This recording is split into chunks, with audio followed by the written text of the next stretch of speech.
Setelah hampir 2 tahun absen bertanding akibat pandemi virus corona, Timnas Futsal Indonesia siap bertanding di ajang AFF Futsal Championship 2022 di Thailand. Kompetisi ini akan berlangsung pada 2 hingga 10 April mendatang. Para pemain telah melakukan persiapan secara matang baik dari segi teknik, fisik, dan yang paling penting adalah memiliki mental juara. Ketua Umum Federasi Futsal Indonesia, Haritanu Sudibyo, yakin kemenangan bisa dibawa pulang karena timnas memiliki kekompakan dan kemahiran bermain yang telah diasah secara matang. Jadi saya tadi pesan ke coach juga ke yang official yang mendampingi, jaga itu kekompakan mereka. Tidak boleh ada ego, ya satu. Terus yang kedua ya jaga stamina. Jaga stamina itu selama di sana, ini kan di luar negeri, ya jangan senang-senang dulu. Jaga makan, jaga minum, jaga tidur, ya cukup vitamin supaya fit. Karena main bola itu kan bukan hanya technical skill, tapi kecepatan dan endurance. Endurance sampai selesai itu kan lama, dan futsal itu kan capek. Yang ketiga, mentalnya harus disiapkan. Dengan adanya dukungan dari Pak Hate, dari coach yang baru, terus dari pemain, sekarang sih sangat mungkin banget kita bisa berprestasi di futsal, membawa nama Indonesia, membawa Garuda terbang tinggi di luar negeri. Skuad Garuda akan bertanding di bawah asuhan pelatih baru Muhammad Hashim Zadeh yang memiliki rekam jejak panjang dalam kompetisi internasional. Pelatih baru diharapkan bisa membentuk kualitas para pemain secara maksimal. The training start about 1 month before with staff. Thanks for all. Thanks to players to do training hard. I hope we do the best. Timnas Indonesia akan bergabung di grup A bersama Thailand, Kamboja, Brunei Darussalam, dan Malaysia. Mari kita semua berikan dukungan dan doa agar Indonesia bisa jadi juara. Tim Liputan iNews melaporkan.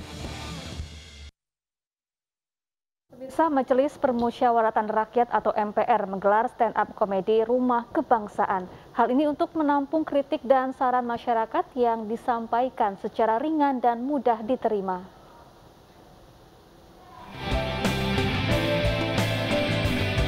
Demi menampung kritik serta saran masyarakat terhadap kinerja wakil rakyat dan penyelenggara negara, Majelis Permusyawaratan Rakyat (MPR) menggelar stand-up komedi MPR Rumah Kebangsaan. Acara ini digelar di Komplek Wakil Rakyat Senayan, Jakarta. Stand-up komedi sengaja dipilih karena dianggap cara penyampaian kritik yang ringan dan mudah diterima.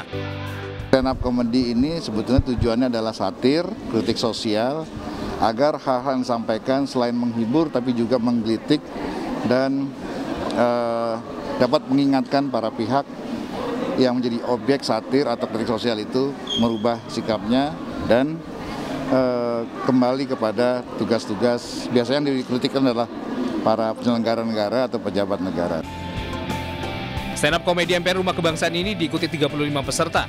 Mereka telah lolos tahap seleksi yang diikuti 150 peserta dari berbagai kalangan. Dari Jakarta, Ayu Jelita, Dipo Andi Muharom, iNews melaporkan.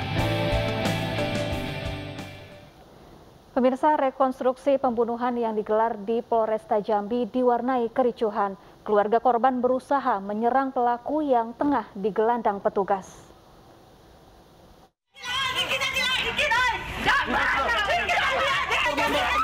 Emosi keluarga korban tak terbendung saat melihat pelaku pembunuhan digelandang petugas. Keluarga korban memaki dan berusaha menyerang pelaku.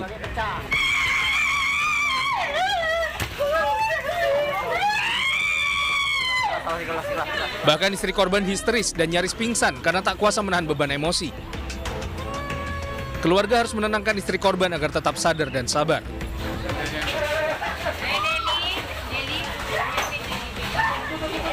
Tapi emosi keluarga korban kembali meledak saat pelaku akan dibawa ke mobil. Keluarga kembali berusaha menyerang pelaku namun berhasil dihalangi polisi. Keluarga menuntut polisi mengusut tuntas kasus ini dan berharap pelaku dihukum seberat-beratnya. Minta dihukum seumur hidup. Pelakunya. Tidak pernah dia mau orang. Hari-hari itu lah. Hari-hari dia lah. Dalam yang kedua itu lah. Total 26 adegan diperagakan pelaku dalam rekonstruksi. Kasus pembunuhan ini dipicu pertengkaran korban dan pelaku. Pelaku yang tak terima lantas menusuk korban hingga tewas.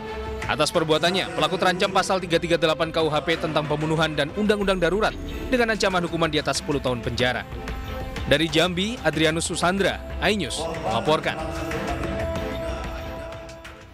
Dan pemirsa, usai sudah Ainu Siang hari ini, pandemi akan dilalui dengan saling jaga dan peduli. Mari kita jaga diri dan mengingatkan selalu patuh protokol kesehatan, pakai masker dan jaga jarak. Mari konsisten menjaga imunitas tubuh dengan vaksinasi dan olahraga teratur. Bersama kita menanggulangi wabah COVID-19. Saya Wilson Purba dan rekan saya Syafaati Suryo pamit undur diri. Selamat beraktivitas, sampai jumpa.